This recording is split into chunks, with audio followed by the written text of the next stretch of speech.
Kanchan Raj Muzaffarpur. presented by SK Music Gaon। मानम नहीं भौजी चाहे करब अहाँ माना, कही छी साचो एबेर लुटेल खजाना। मानम नहीं भौजी चाहे करब अहाँ माना, कही छी साचो एबेर लुटेल खजाना। ललका पियर का रंग ढारी देबै, हम ढारी देबै, हम ढारी देबै, हम ढारी देबै।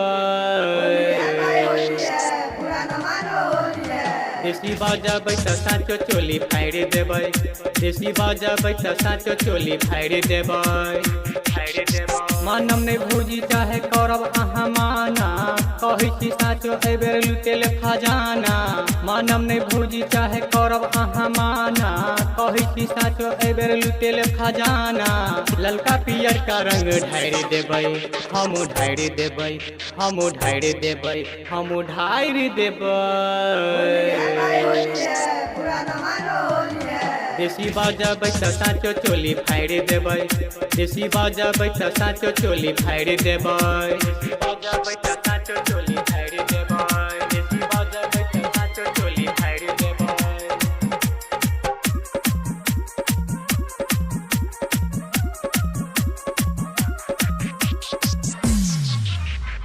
Mixed by DJ Kanchan Raj Muzaffarpur. जब जब आबै भौजी होली के महीना, होली के महीना।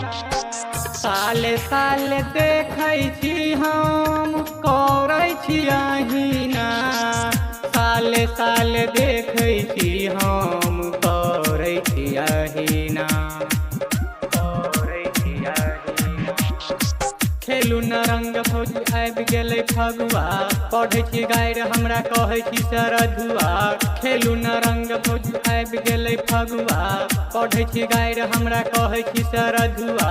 गतरे गतर रंग छे छाड़ि देबै, छे छाड़ि देबै, छे छाड़ि देबै, छे छाड़ि देबै। देसी बजाबै त साचो चोली फाड़ि देबै, देसी बजाबै त साचो चोली फाड़ि देबै।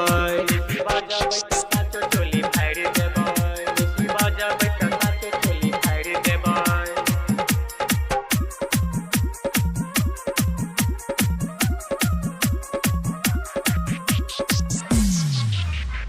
Mixed by DJ Kanchan Raj Muzaffarpur. होठों में लाली भौजी, कानों में बाली, कानों में बाली।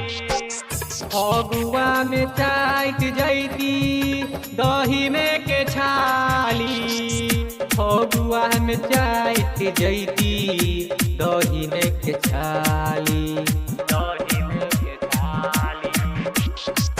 अजरंगी हिला के बात रसीला, बबुआ दिया लहिले ने छजीला।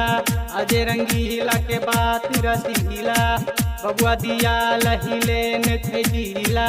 कतो राजा के गोली मारि देबै, गोली मारि देबै, गोली मारि देबै, गोली मारि देबै। देसी बजाबै त साचो चोली फाड़ि देबै, देसी बजाबै त भौजी चोली फाड़ि देबै।